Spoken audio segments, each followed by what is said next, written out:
Hey, hello everyone. Welcome to the Berkeley Public Health Research Seminar. I hope all of you are doing well.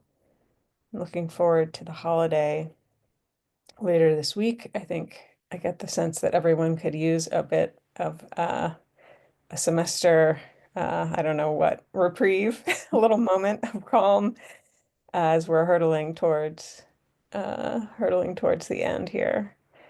Um, so some of this is me stalling as all of you get connected to audio so that we don't start with our introduction until you're all in here.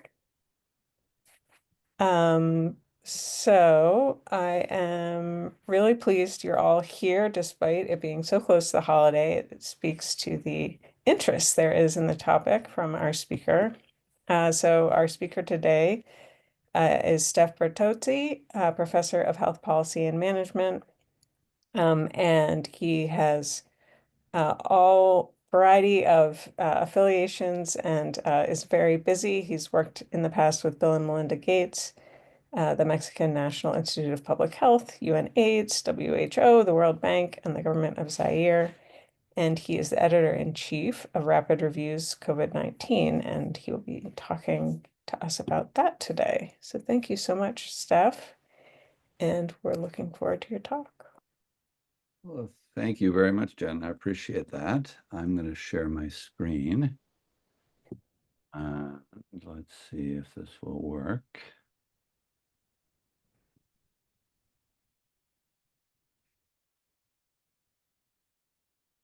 Which screen are you seeing? Are you seeing my We see the slides, but we see they're not presenter mode.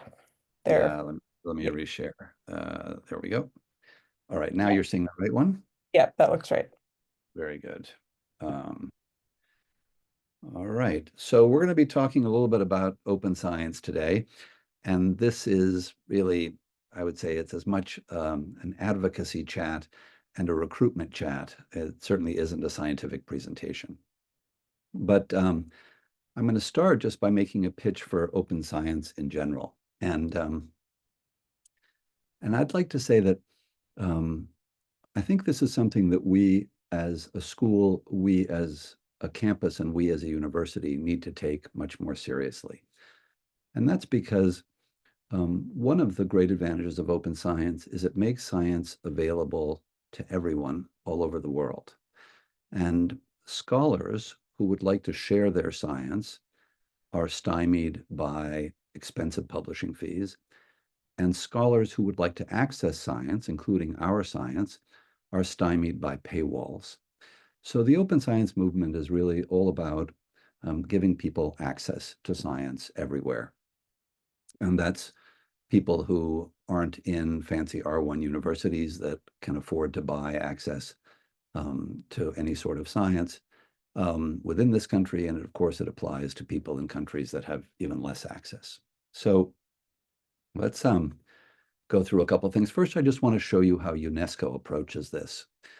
And it breaks it down into 4 domain areas, but you can see up at the top here in open scientific knowledge. We're going to focus mostly today on scientific publications and access to scientific publications.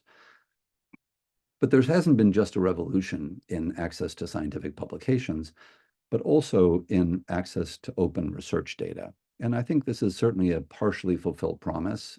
You're all aware of NIH and Gates and other funders that are requiring investigators to make their data open. But at the same time, recognizing that far too rarely is the funding to make data not only deposited, but useful for other researchers included in grants. And as a result, we have far too much data that is dumped into repositories, but in a way that's not useful for other investigators who want to replicate the work. Open educational resources is a big hobby horse of mine that we won't be talking about today, but I love the idea of open curriculum and open educational resources that people can build upon rather than starting everything from scratch. Open source software and source code, open hardware. But we're going to be focusing mostly on scientific publications today. And just to quickly go through some of the others, open science infrastructures, both virtual and physical, open engagement of societal actors, crowdfunding, crowdsourcing, scientific volunteering, citizen and participatory science, and then one that's very near and dear to this school, and that's open dialogue with other knowledge systems, indigenous peoples. One of my doctoral students, Marlena, is working on psychedelics and indigenous peoples, marginalized scholars, and any of us who work with low and middle income countries, or who have collaborations with non-R1 universities like HBCUs, where we bring scholars into the R1 environment. And of course, the part where Berkeley Public Health really shines, and that's local communities and community-based participatory research. So this is the UNESCO's diagram of open science. And let's just mention one aspect of it that's very local to us, and that is our e-scholarship repository. So this is the opportunity that all of you have, all of us have, to make our work, our published work, available to the world. And I'm sure you've all gotten emails from them suggesting that they've identified a new manuscript and they would like you to deposit that manuscript.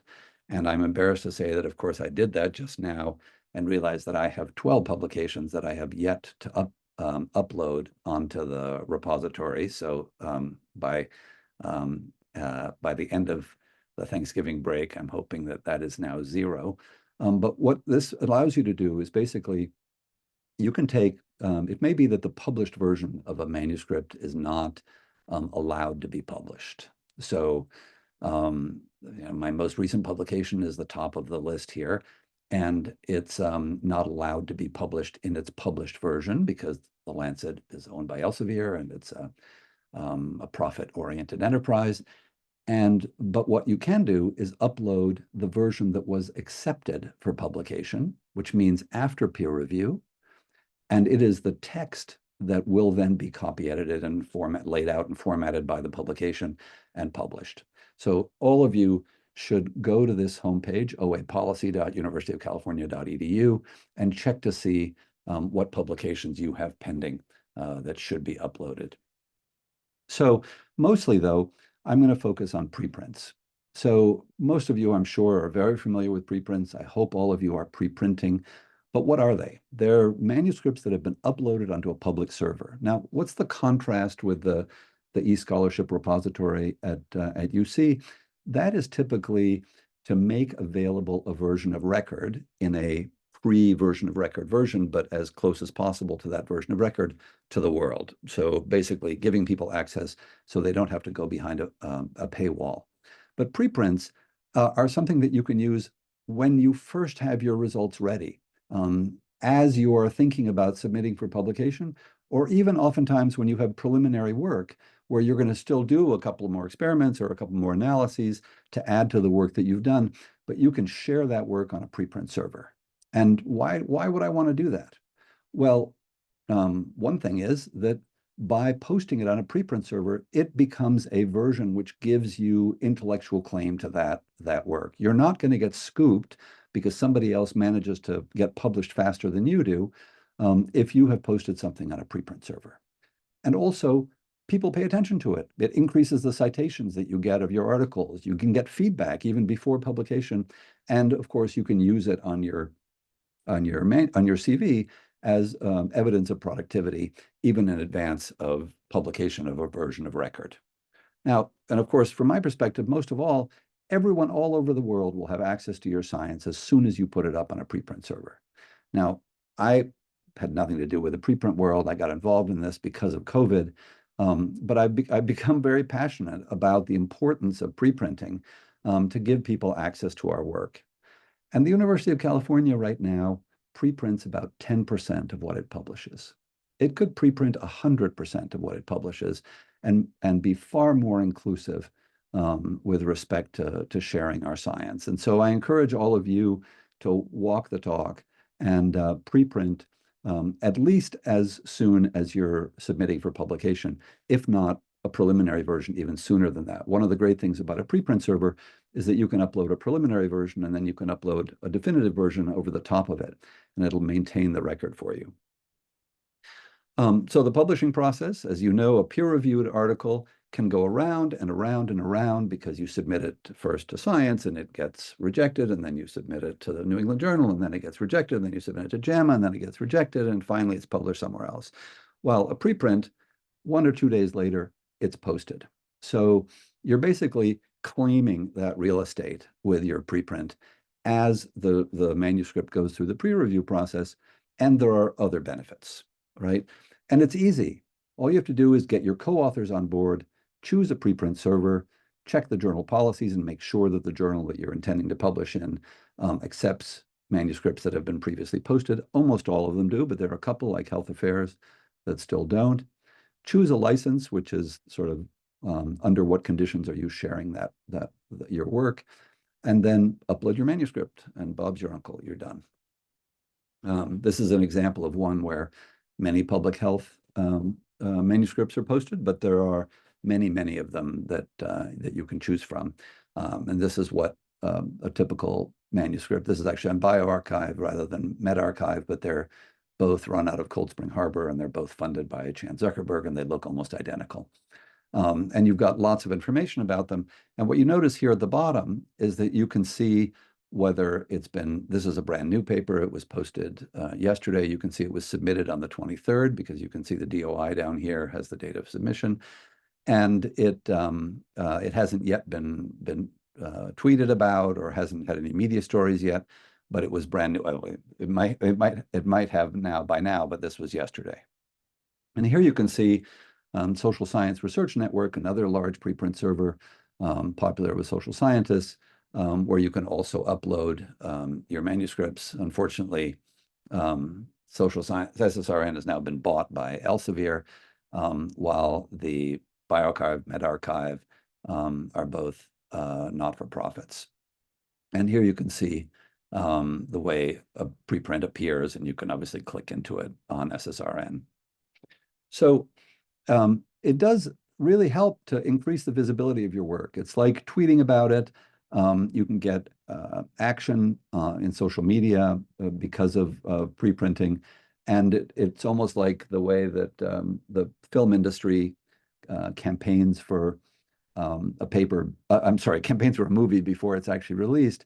Here with a preprint, you can essentially campaign for the work before it's actually published.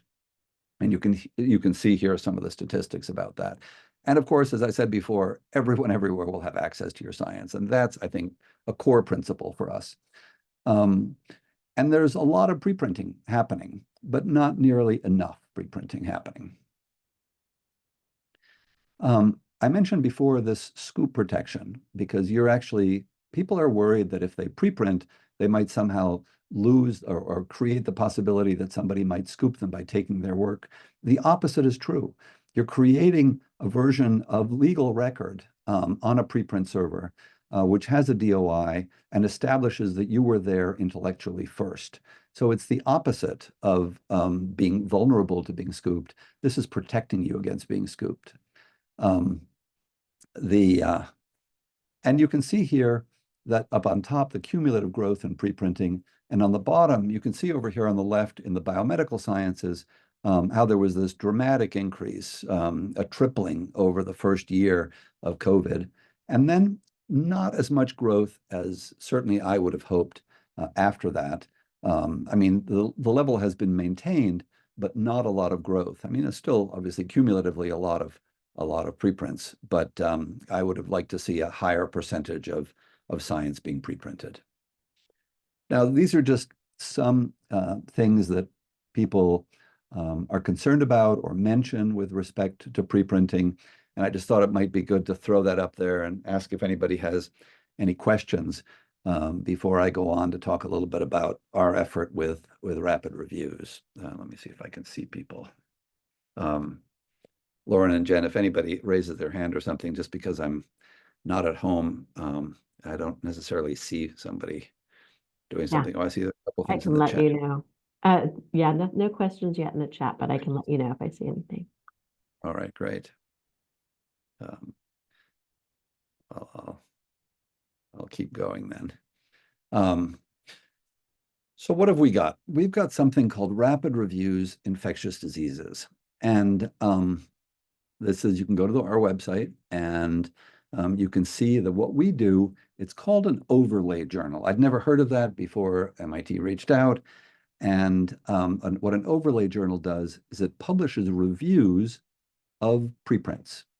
So in advance of something going to a journal and being peer reviewed and then ultimately published, we solicit peer reviewers to peer review manuscripts that are published on preprint servers, and then we publish those peer reviews. And we do that for everybody. We do that for journals so that they can short circuit their peer review process and get things published faster. Even more importantly for journals, they can see the reviews and have a more informed decision about whether they want to send something out for peer review, so that you're more likely to get a desk reject for something that a journal is not going to publish, rather than waiting for 3 months while it goes through the peer review process. And so we're an open access journal completely.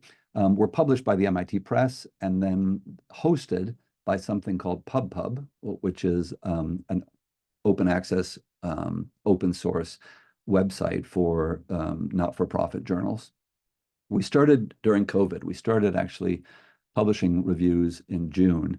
And the reason we were started is because MIT saw this explosion of preprinting about COVID, so that people wanted to get their science out quickly, but nobody was doing any peer review. And so people were acting on preprints that were important because they had important implications for public policy or public health or medical science, but without any peer review. And they thought that if we could get an overlay journal up for COVID, we could help to bridge the gap between something being published on a preprint server and people acting on it before it went through peer review in a journal. And when we started, there was as much interest in combating misinformation as there was in validating good science. And I'm sure many of you remember the Han preprint that was picked up by Fox News and celebrated by the Trump administration, that purported to show that there was scientific proof that the virus had been engineered intentionally by a Chinese lab and released to the world.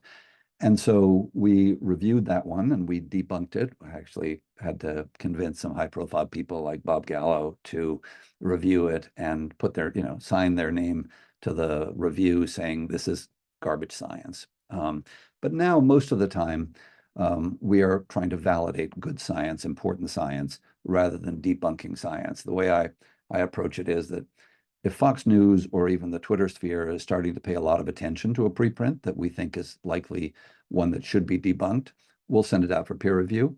But if something is just sitting there as bad science on a preprint server, nobody's paying attention to it, why would we want to draw attention to that preprint? And so we tend to let those sleeping dogs lie.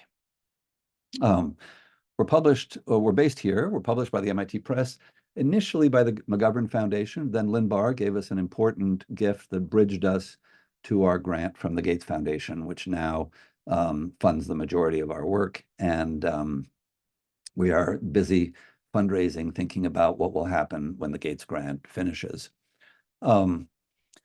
And the purpose of the Gates grant is not only to encourage us to review Gates-funded preprints, but also to expand to 12 universities in low and middle income countries over 3 years, and create essentially a whole network of editorial offices that work together as one giant global team, but where we have local mentorship of students who are involved in this process. And what I'm going to explain to you is that how we're completely different from a normal journal is that we're almost entirely run on student effort.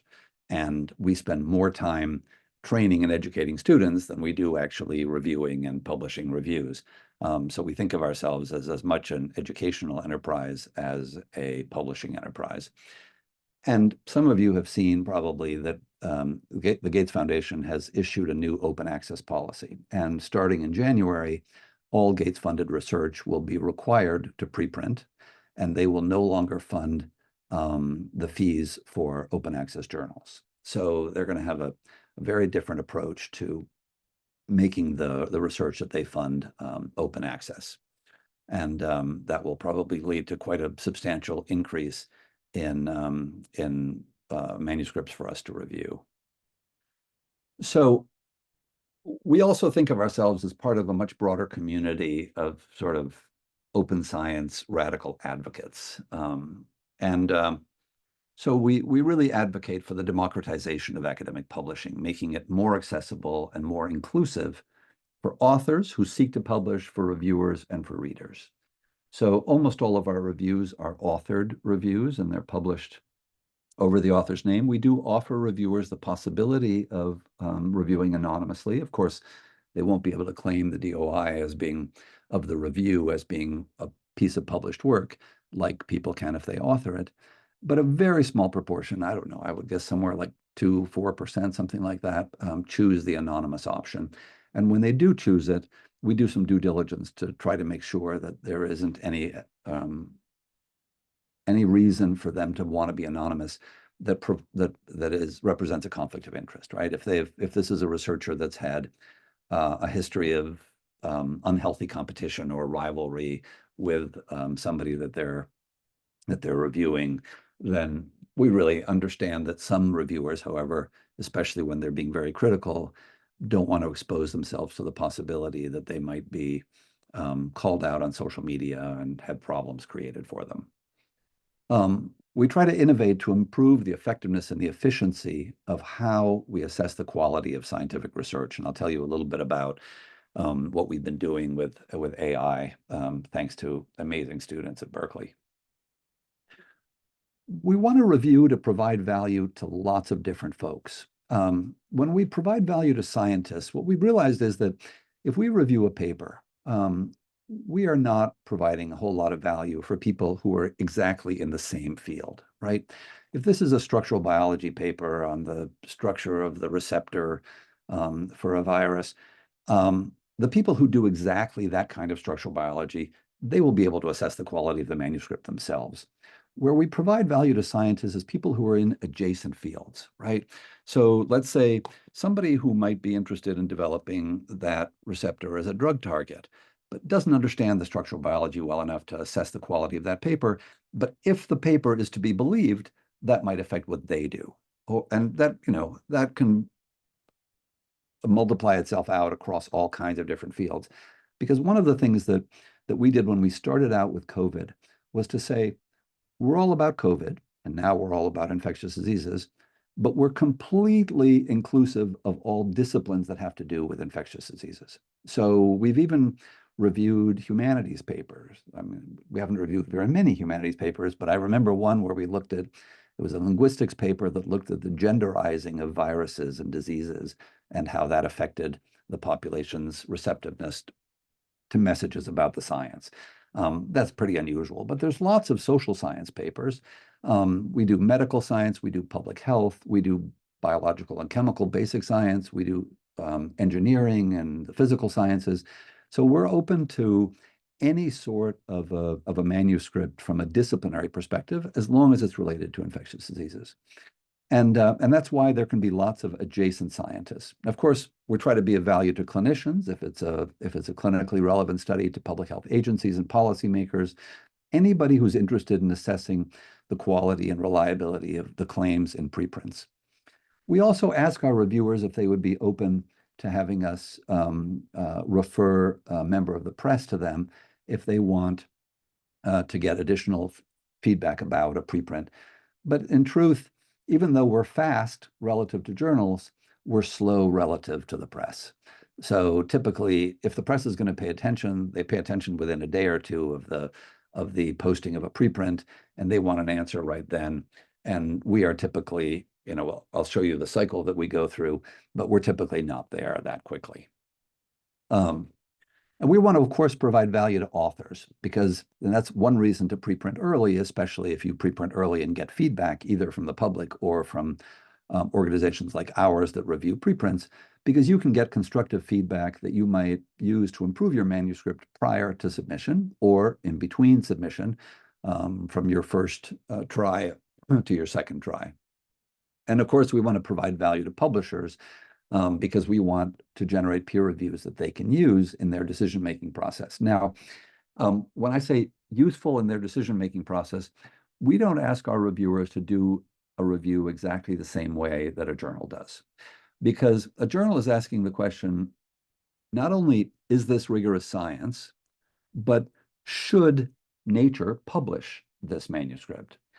And often, if Nature were to publish this manuscript, what do the authors need to do to make it ready for Nature, right? We're not asking all of those questions. We're asking, what is the rigor in the manuscript in its current form, right? So are the conclusions that are drawn from the analyses and the data in this manuscript, are those justified? And of course, if the reviewers want to give suggestions to the authors about what they might do to improve the paper or to make it suitable for different kinds of publications, they're more than welcome to comment on that, but that's not what we're asking for, which helps to make it faster, right? Because if you submit a paper to Cell with lots of experiments, the reviewers have this kind of this expectation that they're going to come back and tell you the additional 4 experiments you need to do so that this manuscript would be appropriate for publishing in Cell. And hopefully that helps us speed up the review process. And of course, we want to combat misinformation and enhance trust in science. And I think that transparency of peer review really does help to enhance trust in science. So I've mentioned that we are clustered into domains. We cluster ourselves thematically into 5 different domains. And then here at Berkeley, we have 3 teams of students that focus, as you can see here, the basic science folks, biological and chemical, physical sciences and engineering meet together. MedSci meets on its own, and then public health and the social sciences meet together. And we do that because we work to identify preprints and we work to identify peer reviewers. And so if people can be working in the domains in which they are most interested and can specialize, then we hope to get better quality and better productivity. In terms of global expansion, we've got teams actively working in Mexico and Peru, actually scattered across Africa because we've been working so far with the Federation of African Medical Student Associations. But we're actively seeking an African partner, a university partner. We've got an agreement with the University of Rwanda, but it's not yet functioning. We're working with India, we're working with Vietnam, and we're in discussions with South Africa. They've actually started to participate, but don't yet have any students, and have a number of other exploratory conversations happening. But if you folks know of faculty members who are interested in open science and interested in infectious diseases, we would love to have them involved. And we've benefited from very generous support from colleagues here at Berkeley. And I'll call out in particular John Schwartzberg, because he's been a huge help and a huge supporter for the medical sciences domain since we launched. How do we work? We basically have a 2-week cycle. So we spend the first week identifying preprints that have just been posted and that we would be interested in reviewing. And so students identify preprints typically over the weekend. And on Mondays, students meet in their domain, and they pitch the preprints that they have found that they're interested in proposing that we would review. Now, this happens in 3 different teams in Berkeley. It happens in Mexico, in Peru, in Vietnam, in India. And the leaders of each of those teams, with whatever faculty mentors they might have, then prioritize the preprints that the students have pitched and bring them forward for our weekly editorial meeting. So the assistant editors, who are typically doctoral students, or master students who've spent years working with us, review and prioritize the preprints for the editorial meeting. And then at the end of the week, the students update their pitches, the ones that they did typically on Mondays for Berkeley. And then on Fridays, we have a 2-hour editorial meeting where students from all of our teams get together and pitch to me and other faculty who come together, the associate editors and the assistant editors. We all listen to the sort of prioritized pitches and make a final decision, not only about what we're going to send out for peer review, but also the priority order that we're going to prioritize the preprints in, because we tend to find peer reviewers sequentially. So teams all over the world identify preprints and they prioritize them, but then on Fridays, we prioritize them for the world. So then in the next week, when we're finding peer reviewers, we're doing it sequentially from the highest priority to the lowest priority, and people all over the world are trying to find peer reviewers for the same preprint. so that they don't get stuck trying to find too many peer reviewers for the same preprint. And so they start to enter peer reviewers into a spreadsheet. They finish it by Wednesday. The assistant editors do a quality check. They double check anything that they have concerns about with me. And then on Fridays, the central team sends out the invitations over the weekend so that potential peer reviewers wake up Monday morning to the invitation to peer review our manuscripts. And some of you, I'm sure, have received those emails from us. And then we have a central editorial team that keeps track of all the invitations. And once we receive 2 reviews, then the assistant editors summarize them in a short blurb, and we publish the reviews on our website, notify the authors that we've done so. And that's the end of our process. And now, time for questions and discussion. Now, of course, let me stop sharing, but we're hoping that others are interested in joining us. I hope there are students here today who might join us next semester. Let me say a little bit about what we do in terms of training and education. So every semester and over the summer, we have a new cohort of students who join us, both at Berkeley and in our partner institutions. And we have a semester-long onboarding workshop where we teach people about how to find interesting preprints. We teach people about what kinds of preprints are more important to review and which ones are less important to review. There's some simple things that, for example, we don't do peer review of case reports. We don't do peer review of systematic reviews. We don't do peer reviews of things that are already published, even if they're posted on preprint servers. So we really are looking for things that are important and urgent, because if something really could be peer reviewed 6 months from now and it wouldn't make any difference to anybody, then we're less likely to review it. So we spend a semester teaching them how to identify preprints, how to figure out what is it in a paper that needs to be reviewed, and therefore what is the profile of the peer reviewers we want for a manuscript, figure out how to find those people all over the world. So many journals that have a very focused area of interest with an editorial team that knows a lot about that particular field. They know the people in the field. They send the peer review requests out to people in the field that they know. And of course, what does that do? It reinforces the idea that the people inside the bubble of the network of the editorial team are the ones who are asked to review, right? And we don't do it that way. What we do is we do 2 things. One is we use AI, and I'll tell you a little bit about that. The other thing that we do is to not identify the people we know, but rather identify similar manuscripts to the one that we're trying to review that have already been published. We look at the authors of those manuscripts, and then we look at the other publications that those authors have published. And that's what the students who are finding peer reviewers do. So they're finding the profile at their university or their research institute to make sure that this person is legit and not actually, a visiting professor or an affiliate professor at UW. So somebody recently suggested Jared Bates, famous professor from UW, still on their website, but currently full-time employee at Gilead. And so we wouldn't want him as a peer reviewer, even though I have enormous respect for him, because we don't source peer reviewers from private industry typically. Sorry, there's 2 questions from Jamie when you're ready, and 1 question from Sam.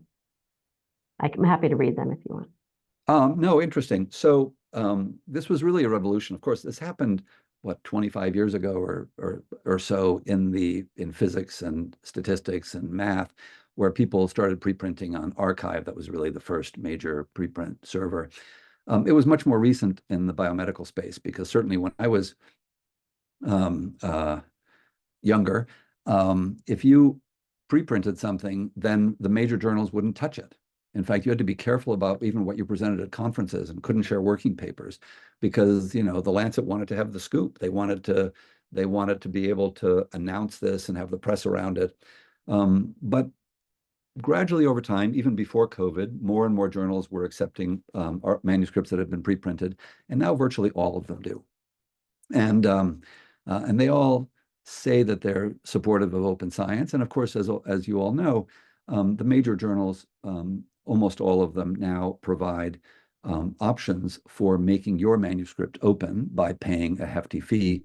I think at the Lancet it's now about $10,000, but less than other publications, for the privilege of having that manuscript on their regular journal, regular website, be free of access to everybody.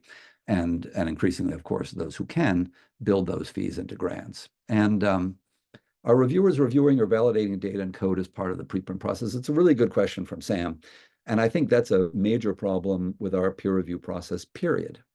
So, you know, some of you are familiar with the Institute for Health Metrics and Evaluation in Seattle. They publish a huge amount of work on the global burden of disease. They publish typically in the Lancet. They have the editor of the Lancet is on their governing board. And as you can imagine, these large, very complex modeling papers, nobody who's a peer reviewer is going into the code and trying to replicate the modeling or doing a detailed review. They're really reviewing the text. And I think that's a major problem that we have with our peer review process, period. You know, if somebody's reviewing an anthropology paper and you're sending it to somebody where what they need to review is actually in the manuscript, then then I have much greater confidence in the fact that the peer reviewer would have caught a significant error.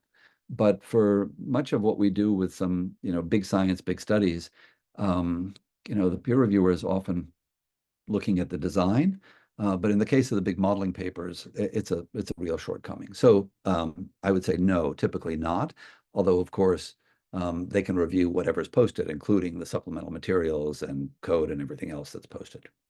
All right, other questions, comments? Oh, let me just mention that after the first semester, where the students are basically onboarded and become part of the team, starting in the second semester, what we do is we train students to do peer reviews themselves. And we don't publish student peer reviews, but we do have the opportunity that, especially for graduate students, that when they write a peer review, which they do in our workshop in teams of 3 to 4 students, if they do that quickly, they can share it with some of the people that they've invited to peer review the paper. And this is a great potential opportunity for networking with people that, for example, you might want to do a postdoc with, where you're sharing with them. So this is my student review. Feel free to use it and credit me. If you'd be interested in co-authoring, I'd be happy to do that. But the idea is that this is a process, especially for graduate students, where they can help to understand the scientific world, who's who in the scientific world of the things that they're interested in. Because we encourage students to identify preprints that are fully aligned with their interest, right? So we're anything infectious diseases. If you want to be the Mpox person, you can bring an Mpox paper every week. So we encourage you to focus on the things that you're interested in. So that second semester, we're really focusing on teaching them to become peer reviewers. We don't publish their reviews, but we have a sister entity called Pre-Review that publishes student reviews, and we have a rapid reviews club at Pre-Review where the reviews that our students published can be hosted there. That's something they've just created, is this idea of clubs. So I think of it as the speed dating version of Journal Club. So, when students come and they pitch, we do rapid fire pitches. We go through a lot of preprints every week. We have a discussion about each preprint in terms of the scientific strengths and weaknesses, but this isn't spending an hour on a single manuscript. This is the rapid fire version of that. But then the students can dig into the manuscript as they're identifying the best peer reviewers. They see the reviews that come back from the reviewers, and they have an opportunity to participate in the review process themselves. Other questions, comments, concerns? Oh, and by the way, Yeah, Layla. Oh, there is Oh, one. go ahead. Sorry, go ahead, Yeah. please. So I just got confused. You're publishing the students' review, just like here are my comments on this paper? No, Not you, the partner that you said is you're working with. Yeah, you should go to the prereview.org is the website. Pre-review. Pre-review, P-R-E-review.org. I wouldn't say this to Daniela, the founder, but we try to emulate as well as possible what any high quality journal would do in terms of identifying peer reviewers. So the most junior we will invite is a postdoc. People have to have published significantly in the field. But pre-review accepts reviews from whoever wants to post a review of a manuscript, and including students. As long as you have an ORCID ID, you can post the review. So I think of it as more of a Yelp version, in the sense that anybody can offer their peer review, as opposed to our model, which is an editorial team selects peer reviewers that don't have conflicts of interest, that have appropriate training, that have appropriate publications, et cetera. Will asked about AI. So we're doing a ton with AI, and it's actually a really fun part of this. And it started off because the Lawrence Berkeley National Lab had a project at the beginning of COVID where they were scraping all the preprint servers and the indexers, PubMed, et cetera, for anything to do with COVID, and creating a COVID database that was inclusive of preprints. And so what they did for us is they said, well, we'll identify the COVID preprints, and then we will also use AI to classify them into the 5 domains. So medical sciences, public health, humanities, basic physical sciences, engineering, biological and chemical sciences, so that your teams can see a list of the new preprints in order of publication in their domain, okay? So that unfortunately lasted for 2 years, and then the doctoral students who were running it went on to bigger and better things, and it stopped. But we, at the same time, Berkeley created these teams of undergraduates in data science who were available to serve clients. And so we got 3 teams the first time out, and they've been amazing students. And of course, they have incredible mentorship from D-Lab and other places, and we've been blessed with just huge support. So now what do? Every night at midnight, we scrape all the preprint servers that we've managed to hack into. I say only half jokingly. Most of them are open source, but SSRN, which is owned by Elsevier, tries to create barriers. We scrape those preprint servers. We have to now identify not whether it's COVID, but anything related to infectious diseases. So the team has got an AI algorithm which separates infectious disease preprints from all the other preprints out there, and then classifies them into our 5 domains, and then makes them available to our students in order with also the AI determines whether it's been funded by the Gates Foundation. So it puts those at the top of the list so that we can make sure that we look at those in priority order. Now, then what does it do?